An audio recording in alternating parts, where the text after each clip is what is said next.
Okay, so again, welcome to All About Asparagus. Today, we have a good amount of information for you. I will say on the growing side, really asparagus, it's one of the more simple crops to actually grow in the garden. And that largely relates to the fact that it is a perennial vegetable.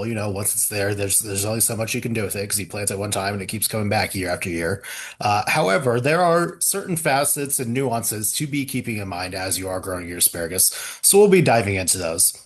I always like to start this off by giving some form of a publication recommendation. This month, we are going to be talking about the Garden Guide. Again, this is our go-to at K-State when it comes to growing any kind of vegetable that can really grow within Kansas. Asparagus is actually the very first one that is listed within the vegetable section. So you can find that on page 134. The free version of this publication can be found online at this link, or you can purchase a physical version of this in our office. I believe they're around $50 now, though, because it is a thicker book. And also, if you're looking for other asparagus information, I would say a lot of your Midwest and really even across the country, extension offices are going to probably have an asparagus publication to look at. So just make sure that it's relevant to your specific growing conditions. And if you just search that .edu on the end of any Google search that you would do, or whatever search engine you're using, you're going to be able to find these extension publications. This one from Minnesota is a great option. So asparagus, what do you want to know about it? Well, here's the main things to keep in mind. It is a perennial vegetable and it can have a very, very long lifespan. Uh, Specifically here in the Kansas region, you are looking up to 30 years of potential growth from a singular stand of asparagus. So really, it's a plant that you want to be putting in a particular spot that you don't mind it moving, and we'll talk about that. On along those lines, the site selection is going to be very important because of that longevity. And then also just for plant health, because you do want it to be sort of supported from all the general growth requirements that it has, because you don't want to be moving it very often, if at all. It is also a very early crop, so this is one of the very first crops that's going to come out of the ground in the season. So if you're one of those people that loves to get into your vegetable garden as soon as you possibly can when the growing season comes around, asparagus is a great option to have. And crown and root support is going to be very crucial for this plant because it is, essentially a shoot that's coming up out of the ground. That is your crop. So, in order to have all those healthy shoots that are consistently popping up, you need to be supporting very, very healthy roots and have a very vigorous root system. All that said, it is still very easy crop to be growing in general. So when it comes to plant selection with your asparagus, there's a few things you need to be keeping in mind. There are both male and female plants, and there are also going to be seed and crown options available for you when you are choosing plants. Now, the most reliably productive, however, you're going to be one to look for male crown plants. And that is because they are going to be putting up more consistent shoots for you. Essentially, the female versions, they will be putting up thicker shoots, and you will be getting shoots still, but you will also be getting these berries that you see on the bottom right side of the screen. And the thing with those berries is that energy goes into the production of them. So instead of putting energy towards the production of more and more shoots coming up, like you would get with a male version of the plants, you are going to be getting half of your nutrients just going towards that berry production. And then those berries can create a bit of a weed issue. If you have, say a spot of land where there's random bouts of asparagus just popping up in uh, random locations, it's probably because a bird found asparagus somewhere or asparagus berries somewhere and deposited that through its droppings, and now you're getting little bitty plants that are popping up all over the place. So if you're not looking for a version of this vegetable that could potentially become a weed issue, it's best to aim for those male plants. Now, I also said try looking for crown plants, and this is just so you can get a quicker harvest. You can be growing asparagus from seed. That said, if you are growing from seed, there's more of a probability you're going to be getting female plants. If you're growing from crown, you're going to be getting a quicker harvest because it's a lot less development time for the plant itself, and they are more reliably going to be sourced from male plants. So when it comes to plant selection in general, looking at the actual varieties of the asparagus that you'll be choosing, some of the things that you'll want to be looking for include your disease resistance. There are a few diseases that you want to try to keep in mind, particularly asparagus rust. Also, vigor and yield are two factors to be keeping in mind as well. Here in Kansas, there are two different types of varieties that you can try to work with. California types are the types that are going to thrive better if we have a very warm spring, and the New Jersey hybrids are actually going to thrive much better if we have cool springs. So, typically speaking, if we're going to have cool springs like we usually do, then your New Jersey hybrids are the ones that are going to be performing better for you. But they will kind of vary by just the season and how the season is performing. Now, one variety that I see consistently popping up both in our publications and elsewhere is the Jersey Night variety. That is one that has been consistently proven to perform well here in the Kansas City area. However, the entire Jersey series is a hybrid series that you can find on many recommendation lists that would probably still perform well for you. Now, when it comes to site selection, as I mentioned, this is a very long living perennial. You're looking at 15 to 30 years if the plants stay healthy. So you want to find a spot where it can stay and can claim, and you don't have to ever move it, and it's never going to be in the way, essentially. That is probably one of the more key factors when it comes to site selection. Periphery areas of your garden for that reason are the typical spots, right? It's right along the fence line on the very edge of your garden space so that it's always there, but it's not necessarily in the way. It's not in your walkways. It's not in a spot that you want to repurpose for something else. That said, you are going to be wanting to look for a full sun spot, so 6+ hours of light per day. Particularly afternoon light is more important, and a pH that is actually in the neutral range as opposed to most vegetables where well, actually, this would be your slightly acidic range. I apologize. So it's right there where most of your vegetables would want to be. Holding moisture is important for the soil, but it also needs to be very, very well draining along the same time. Again, because root rot can be a very fast developing issue with your plants, and roots are really the key to success when it comes to your asparagus. You have to have a vigorous root system that is going to keep pushing up these shoots. Now, that said, for that reason, you're going to want to try to avoid shallow soils. So if you do have, maybe a topsoil that's only 6 inches deep, and then you hit rock and hard clay or hard pan in general, that may not be the most ideal spot to be growing your asparagus because it is about getting that giant root system established. And also keep in mind that once these ferns grow from your plant after you've passed the harvest season of your asparagus, they get relatively tall and they get very bushy, and they're going to actually be a great weed control, but they do that because they produce so much shade that the weeds underneath can't grow. So that can also apply to the other vegetables in your garden. So for that reason, we recommend trying to plant them on the north side of your garden so it minimizes the shade that is going to be essentially applied to other plants in the area. So when it comes to planting your asparagus, say you've either got seeds or crowns, you can do this in two different times of the year. You can either do it right now here in mid-March through mid-April, or you can do it in the fall in early October through mid-November.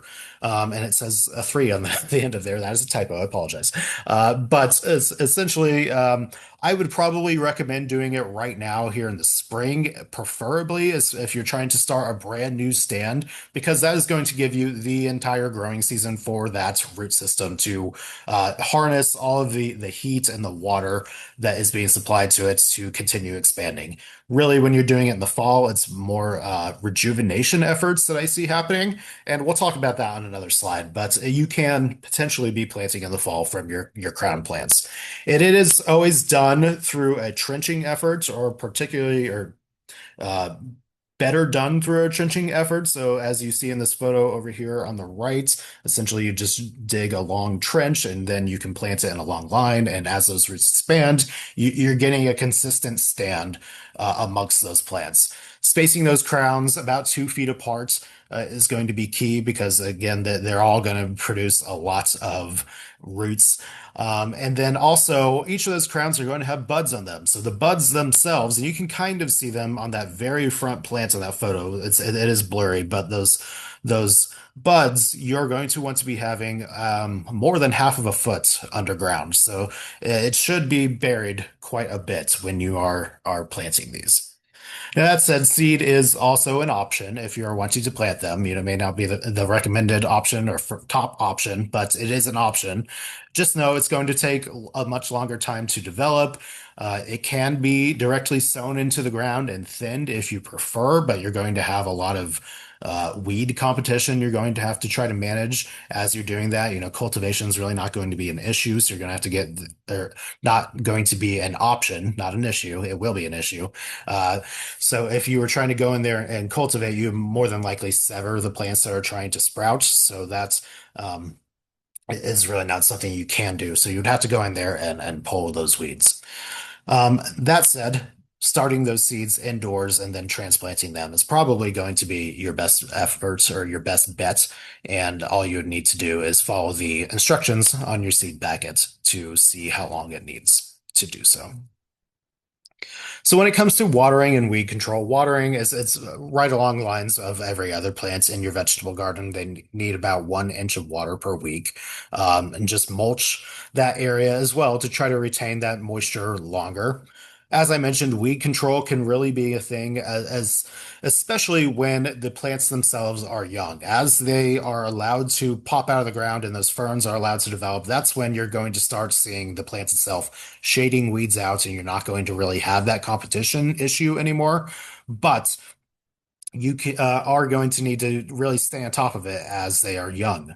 And cultivation, not as they're super young, is an option after they've grown a little bit. Also, hand pulling is probably the main option. Flame weeding could be another avenue for you to explore. But really, just anything that's going to prevent that competition. And really, what you're looking at, because this is a permanent stand, is just not allowing those weeds to fully establish in that area. Because if you get a ton of weeds in there, it's going to be very hard to get them out because essentially the plants are permanent, right? So there's no churning the soil, there's no tarping the soil. If you get a severe infestation, it's going to be an uphill battle going backwards. And that's when people typically have to go in and almost just start over with their beds and completely rejuvenate them. So, one of the things I want you to keep in mind with your asparagus, especially if you are just starting out, is that patience is key. If you are starting with crown plants, and I've alluded to this a few times, you're going to be waiting for 2 years at least with those plants that have a good start for you. If you're starting from seed, it's 3 years. So, again, this is all just because you have to allow enough time for a very vigorous root system to establish, so that you aren't killing the plant as you are cutting off these spears. When it comes to harvesting the asparagus itself, the harvest period typically starts in mid to late April. So, right around a month from now. And it's going to last for a month and a half to 2 months. And during that time, you can take as many spears as you like. However, you do want to watch the width of the spears that are popping up. Typically, if the spears start hitting a width that is, a little bit thinner than a pencil, that is your indication that it is time to stop cutting them and allowing them to grow, because you do have to leave some spears that are popping up so they can turn to ferns, and so that those ferns can then continue to sustain the plant throughout the growing season. So essentially watch those widths, because as they start getting thinner and thinner, that's your indication that you need to stop harvesting. And the harvest itself, just make a clean cut about a half inch above the soil, preferably with a sharp knife. It will just, minimize the damage to the plant in general. And that typically is completely fine. So I did mention reviving stands. So say you have an asparagus stand that's been around for 10 years, or the crowns are crowded and diseased, or if you do have a lot of weed pressure because the weeds got away from you at some points, these would all be situations where you would consider starting over with your stands. And it really should kind of be considered starting over because what you're going to do is you're going to dig and pry those crowns out. So probably going at least a foot down into the ground and getting underneath the crown and sort of prying it up with minimal damage. Um, you're going to go in, thin them out. If it's diseased, I'd recommend probably just starting over, so you're not reintroducing that disease. But if it's other issues you are seeing, you could just take pieces of those stands and replant them as we've talked about it now, uh, preferably in the fall, because you can then go in and clean out all the debris as well and be able to fully cut back your plants. That said, after you do this and you replant those thinned crowns, you are going to then have to wait again for at least 2 years for harvest because you do have to reestablish that root stand. Another thing people may be curious about is white asparagus. And really, this isn't actually a variety, it's just a growing method. So it can be any variety of asparagus. It's just you are preventing chlorophyll from developing in the plants. On a home gardener level, what is typically done if you're trying to achieve this is just burying the spears themselves in soil. So you would take a loose soil and you kind of just keep popping them or keep planting planting that or placing that, that's the word I was looking for, over those spears until they're about 6 inches to 8 inches tall. And then that would be your indication to unbury them and go ahead and harvest those spears. And then as far as pests, disease, and other problems go with your asparagus, you're going to be looking at sort of a range of issues. Asparagus beetles are probably one of the more prominent ones that you're going to be looking at. Neem oil can help with this to an extent. However, early scouting and sanitation practices in the fall are actually going to be your best bet. So early scouting, that means just keeping track and looking for any eggs or any of the nymphs that may be on there, and then sort of pulling those off the plants, throwing them into soapy water. Doing that in addition to your neem oil with an integrated pest management approach where you're taking multiple affronts to those pests being there is probably going to be your most successful venture. And then also in the fall time, going through and really cleaning out the bed area after the fronds have essentially dried out for the year. You can cut it all back to the ground. And just try to get as much of that plant matter out of there because those beetles will be trying to overwinter in that debris. Aphids can become an issue with your plants, but typically it is after the ferns themselves have developed. So it's going to be a little bit later in the season after harvests have happened. Neem oil is a good option for this if it's necessary, but typically it's going to be so far along in the season that your beneficial insects can start taking care of them. And really, it's not going to be harming your crop itself much at all at that point. So just weigh your options and sort of see if it's actually necessary to be treating for them. There's also asparagus rust, as I mentioned. So there are resistant varieties out there for this. That is probably my main recommendation with this one is just make sure you're finding varieties that have some form of a resistance. And then also increasing airflow is going to help a lot just because it is a fungal disease. The airflow is going to be moving the moisture within the air through an area and not holding it there as humidity. So any kind of like thinning you could be doing in the area, or just making sure that other crops within your garden are not planted too close nearby. Anything to increase that airflow is going to help on that front. Crown rot, as I mentioned, ensure you've got adequate drainage. Weeds, early control is very critical. Also, watch your mulch, and that will help out as well. Freeze damage is something you may see, especially in a year like this, where you have a very warm bout and then we get a hard freeze out of nowhere. So just keep in mind that if this does happen, the plants typically will have a more vigorous root system that will push more shoots up. So you're going to lose that first harvest, but more shoots and spears are on their way. Also, herbicide drift has been known to really affect the ferns of these plants. So keep in mind that if you're trying to spray weeds in your yard, maybe be very careful about it. Definitely follow your label instructions to a T. But 2,4-D in particular is a broadleaf herbicide that is very known for volatilizing and drifting. Essentially, it turns into a gas, and then that gas lands onto your plants, and you get damage. And that is very known for affecting the ferns of your your asparagus. So I always like to end my sections of this with something fun. So did you know that during the Renaissance and into the late 1600s, asparagus was considered an expensive luxury item in Europe due to the short growing season that it has? King Louis XIV of France had entire gardens devoted to growing it and served it as a royal delicacy at banquets. And everyone, please. Should female crowns or plants be removed? The local garden center said they were all male. I think it is up to you as far as what you want to do. They are still going to produce for you. You will probably actually get thicker spears with those female plants. Just keep in mind that they are not going to be as productive. You'll get thicker spears, just not as many spears. And then it can also be a bit of a weed issue because, again, those berries, they can spread like wildfire and you can have asparagus popping up all over your garden. That said, if you're staying, on top of your weed control and you're not necessarily wanting a ton of production from your asparagus, then it may not be an issue for you. Okay, well, with that, I will stop my share and hand this over to Chelsea. As Anthony said, my name is Chelsea King, and I am the Nutrition, Food Safety, and Health Agent here in the Johnson County Extension Office.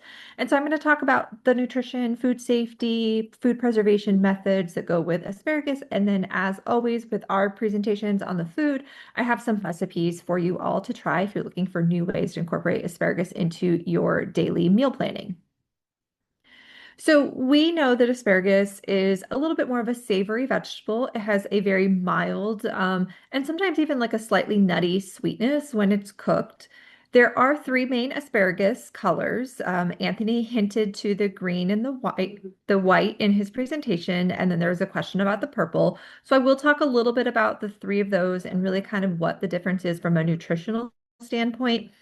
But according to the Flavor Bible book that we have here in the office, here are just some common flavor affinities. And you often see these at restaurants, or I want you to think about these when you are trying to figure out what to prepare for dinner for to go with the asparagus. Here's just a few things that often go well from a flavor profile. Asparagus and certain cheeses like your Parmesan cheese or even like a soft goat cheese. Eggs, that's kind of like a standard. We have asparagus, garlic, leeks, onions, and potatoes. Asparagus and lemon and olive oil and just a little bit of black pepper is really a go-to when you really can't figure out or you want something very simple. Just a little dash of that lemon juice and olive oil and light on the seasoning with just some pepper is kind of a staple go-to. Can't really mess that up too much.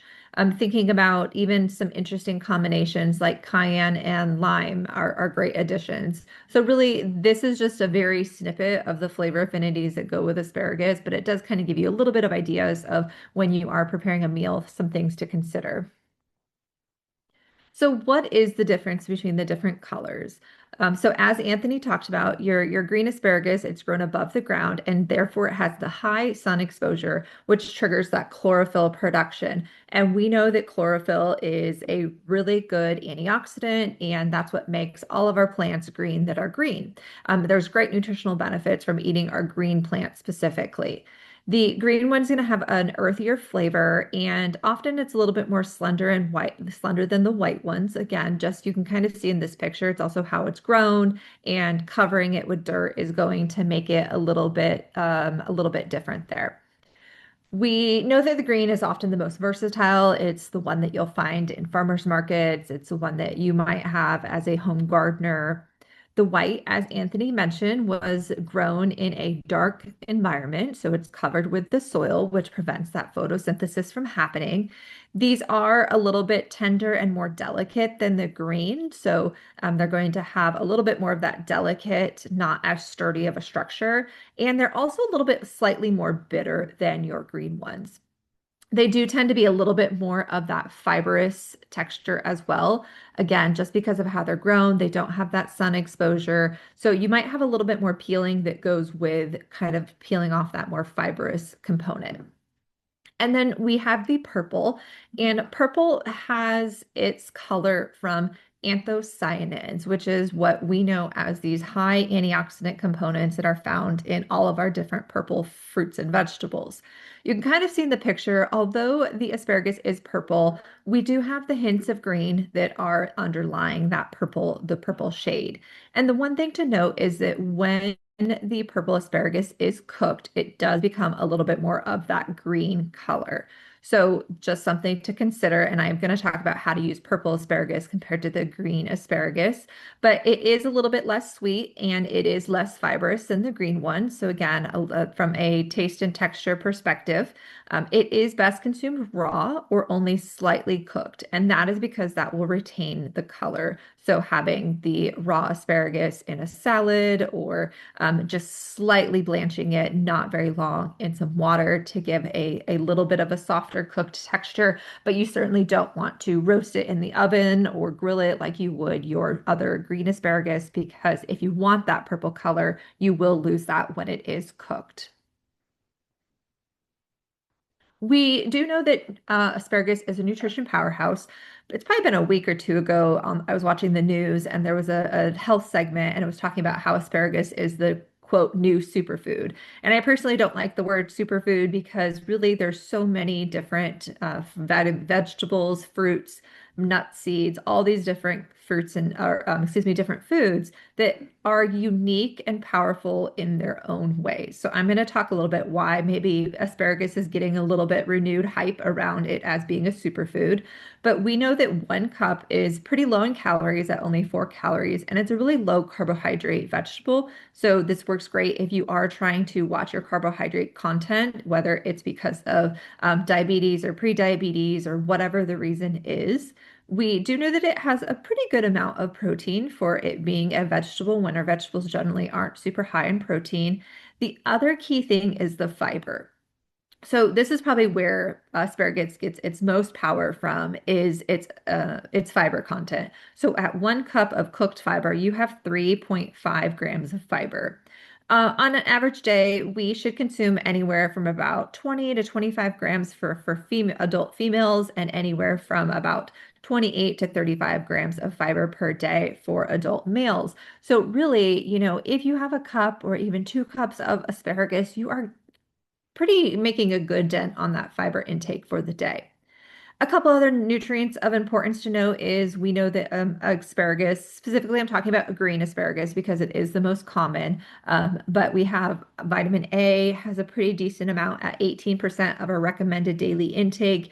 It's high in vitamin C at 24%, and vitamin K is actually really high. So vitamin K, we get over 100% of our dietary intake needs by just consuming 1 cup of our cooked asparagus. And folate, which is a really important nutrient for women of reproductive age, and it helps prevent neural tube defects and just help support the growing brains of babies, that is at 67%. So again, pretty high for a nutrient that is in our asparagus.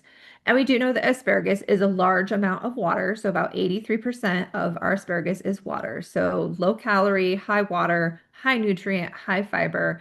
So it does make sense of why the news was kind of mentioning it as being a superfood because of all these great components for minimal caloric intake.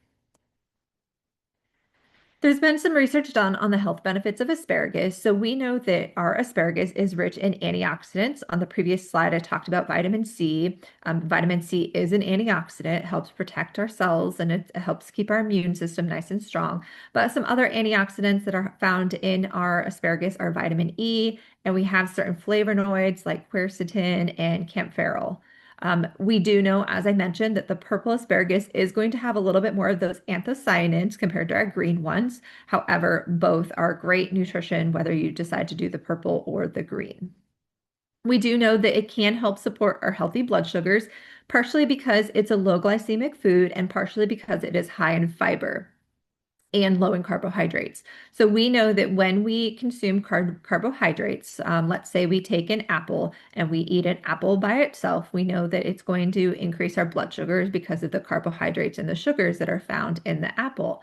But if we add some nuts or if we add some asparagus to go with it, we know that that's actually going to keep our blood sugars a little bit more stable because we're adding some fiber and some other great nutritional things like protein and some healthy fats. So having high fiber foods help to regulate our blood sugars better.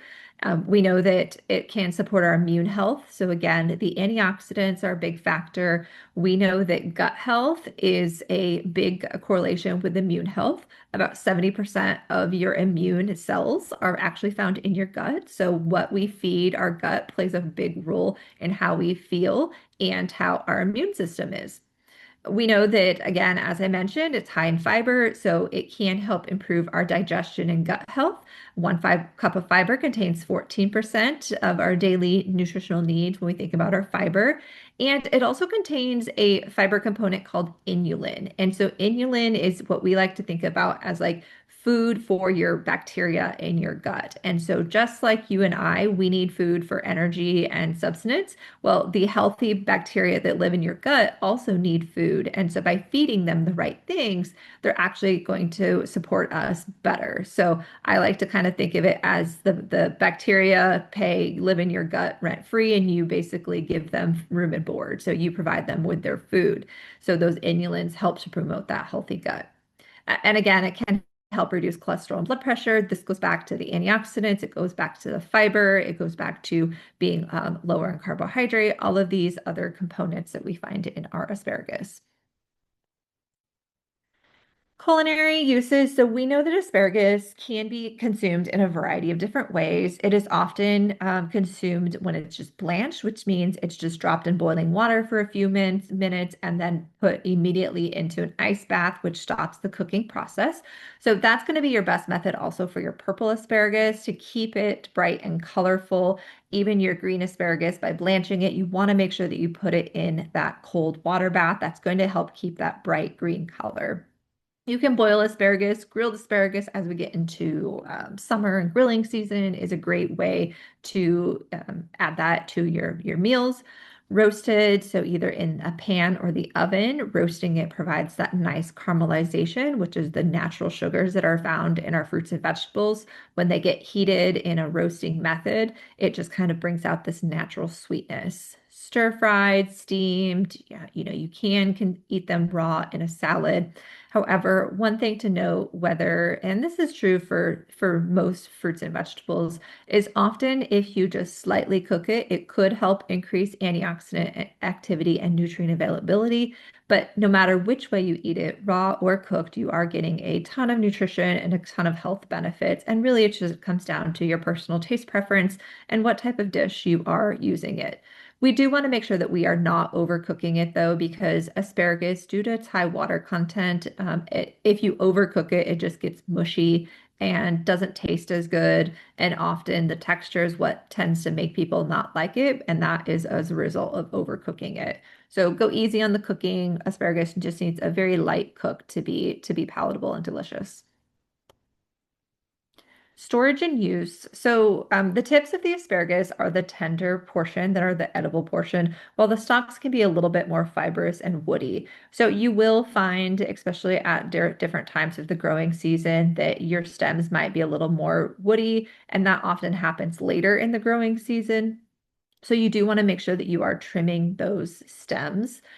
One way to do that is I had some asparagus I was going to bring to show it, but you can just kind of take the asparagus and reach toward the end and then just kind of snap at that portion. Often it will give a natural break where it's less fibrous and woody. So then you can easily making sure that you're not getting as much of the woody fibrous portion. You can also just go in with a knife and cut, but just know that asparagus spears are going to be a little bit different. And you might have a couple that are a little bit more woody than others if you go in and just do a straight chop without really truly finding where that natural break is when you snap the asparagus at that kind of more root end. You do want to store the asparagus in the freezer, or not the freezer, excuse me, the refrigerator.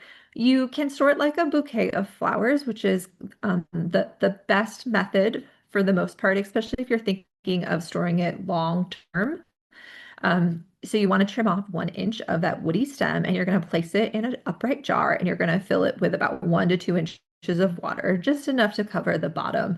And then you can, I often don't, but you can cover the tips with a loose plastic bag. Again, that just helps keep the moisture. If you're not going to use it for several days or a week, that is the best to cover it with that loose plastic bag. But if you're going to use it in a few days, then keeping it without that will be perfectly fine. You do want to make sure that you are refreshing that water every few days, though, to make sure that you're getting fresh water and just keeping it from getting cloudy and keeping the stems well hydrated. Another short-term option is just to kind of wrap the ends of the asparagus in a damp paper towel and then store that in a sealed plastic bag. This often works well if you're going to just use it in a day or two. But I have found that storing the asparagus in a jar with water, easily a week plus, you can keep those fresh spears. They're not getting soggy, wilty, or any of that stuff. So, I would be remiss without talking about the smell of asparagus. And so this, is something that probably people don't talk about, but it is a real thing. So we know that asparagus contains a chemical called asparagus acid. It is broken down during digestion into several sulfur-containing compounds. As a result, then your body then excretes that out through your urine. And so some people will often have a noticeably pungent smell after they eat asparagus. It can be as quickly as in less than 30 minutes. You will have a smell in your urine after you've ate asparagus. And you only need to eat a couple spears for that odor to appear. So what happens is, again, your body is breaking down those compounds into some sulfur-containing compounds, and it is excreted in the urine. However, the unique thing is that some people actually don't smell anything after eating asparagus. So about 40% of the population doesn't experience an odor in their urine, and then 60% will. So if you're one of them who does or doesn't, just know that this is a result of why, and it's a perfectly common, normal thing. And it's just part of our body breaking down the different compounds that are found in the asparagus. So preserving asparagus, you can asparagus through home food preservation methods. You can either water bath or pressure can. The best method is to hot pack them, meaning that you do kind of do a pre-cook, if you will, where you're kind of putting them in hot water and then packing that hot water on top of it. You do need about a 16 pounds of asparagus for 9 pints. You want to make sure that you're using the tight tip spears, and you really only want them about 4 to 6 inches long. The longer they are, the higher chance of like the texture being different or a little bit more woody. You can cut them into 1 inch pieces, or you can can them whole. When we've done canning classes before, we've done like pickled asparagus spears where you can do them whole in a tall jar and then basically add your seasonings and vinegar, and you can make pickled asparagus spears. You do then want to make sure that you are leaving enough headspace, packing them as tightly as possible. They will have some shrinkage during that canning process. And then you want to make sure that you are processing based on the method or the altitude. If you are canning asparagus and not pickling them, if you're just doing plain asparagus, just note with pressure canning, you often have higher pressure and a higher temperature. Therefore, the final texture of your asparagus might be a little bit mushy. So a water bath as a pickled form will give you the most crisp texture of a asparagus spear, but you can do either option. Dehydrating asparagus is not recommended. The water content is quite high, and just the quality when you dehydrate it, there really doesn't amount to anything, and it's not really worthwhile the time and the energy that goes into that. You can freeze your asparagus. So again, selecting those young tender spears, you want to wash them, trim the stalks, and then cut them into equal sizes to fit into your containers. You do want to water blanch them just for a couple of minutes. Just again, this when we are freezing any type of produce, especially our vegetables, it is often recommended to blanch them because it helps to keep that color nice and bright. So you're going to lock in that green texture, the green color of your asparagus. It's going to help the texture be a little bit better as well. And so that's just one thing to make sure that you're doing. You want to cool them and then go ahead and freeze them into whatever container you're using. One thing to note though is that frozen asparagus can become soft and mushy once it's thawed. Again, it has a high water content, and so when you're freezing it, you have the water crystals, and then kind of as you thaw it, those water crystals are going to kind of essentially rupture the cells, and you get just a little bit of a soft, mushy texture. So just making sure that you know that and that you have, if you're going to make, it'd be great to make a soup or add in different things where texture might not be as much of a concern for you. So here's just a few recipes to wrap up. As I mentioned, asparagus goes well with a variety of some of our cheeses. And so we have our asparagus spears here. We're going to be using a red onion, some grated aged cheese. You can use pecorino, or you can use Asiago, or any of your cheeses that you like. We have some red wine vinegar, olive oil, and it's just basically you're going to mix the vinegar, oil, and dressings together. You're going to do your asparagus. This can either be just raw, or if you prefer them to have a slight cook to them, you could certainly blanch them. Mix, let the dressing set. In this one, the vinegar and the will help to actually soften and tenderize the asparagus. You don't have to let them kind of do a blanch. However, you do need to let it sit. So if you're kind of in a hurry, you might blanch them and just serve it with the dressing. But if you have time, make this, let it sit, and it's going to help to soften and tenderize that asparagus. We recently did this one for our March National Nutrition Month lunch and learn. It's a spring salad with barley, asparagus, and herbs. And what is great about this recipe is that I've talked about the fiber of asparagus, but barley actually has a significant amount of fiber as well compared to some of our other grains like rice. And so you have kind of a double whammy where you're getting lots of fiber in this one dish. And then you add some chopped walnuts and some dried tart cherries that also add some fiber. So it's a really great dish. So this uses barley, fresh asparagus, cherry tomatoes, some chopped walnuts, dried tart cherries, which add just a little bit more flavor and kind of some freshness and springness. And then you have a mixture of some fresh herbs, which uses fresh parsley, fresh chives, olive oil, balsamic vinegar, and then a little bit of the shaved Parmesan cheese for topping before serving. Another recipe, so a warm quinoa salad with shrimp and asparagus. So the barley asparagus is more of a cold type of salad, and this one is going to be more of a warm type salad where you have your quinoa, uses sun-dried tomatoes, some fresh lemon juice, some shrimp and asparagus, and then some snap peas. Or you could use certainly frozen just green peas if you don't have them, some walnuts, and some chopped parsley. So what you're going to do here is you're going to kind of cook your onion and your garlic, saute that, get your sun-dried tomatoes softening, and then you're going to add your liquids, and you're going to cook your quinoa. Quinoa is great because it has a lot of protein, again, fiber, all these great nutrients for us, and it's a pretty quick cooking grain. Barley, on the other hand, could take up to an hour, where quinoa can take as quick as 15 minutes or 20 minutes, depending on how much you're cooking. And then you're going to add your shrimp, and you're going to just kind of cook that a little bit more. And then you're going to top with your asparagus and your peas, and again, cook just a few more minutes just to soften it. And then you're going to top it before you serve it. And then we have a lemon asparagus soup. And this one actually uses asparagus that are just chopped. It's not most of the asparagus soups that you'll find are actually in this picture on the right-hand side, where it's more of a pureed type dish, where this one you are just going to kind of add your onions and your celery and create your chicken bouillon broth. And then this has milk, so it is a milk-based soup. You could potentially substitute out an oat milk alternative, but really the texture and the quality would probably change a bit in this recipe. You're going to then simmer it, and then you're just going to add your asparagus at the last little bit to kind of soften it. And so it is a asparagus that is more in the 1 inch spears than a pureed form. So sometimes asparagus soup gets people because of the texture and the color, where this one will actually use asparagus in kind of a trimmed form versus a pureed form.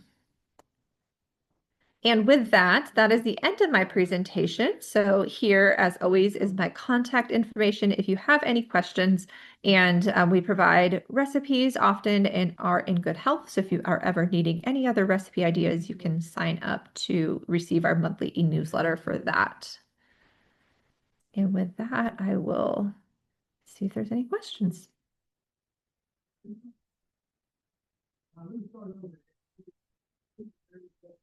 Yeah, grilling asparagus, a balsamic glaze goes really well with asparagus. Well, if there are any other questions, feel free to put them in the chat and I will turn it over to Anthony to wrap up. Yes, thank you, Chelsea. I did want to clarify there's a question earlier about what asparagus beetles actually do to the plants. Is primarily defoliation of the fronds on your ferns. Also, if they are present earlier in the season, they can scar and damage the actual spears of the plant as well. So as you get that defoliation, it's going to be less and less photosynthesis from the leaves, and essentially it's going to be less and less of a vigorous plant as the infestation continues. Now, that said, our next webinar that will be coming up in April is on blackberries. So if you are interested in growing blackberries and everything that has to do with brambles, please stay tuned, and we appreciate you joining us today.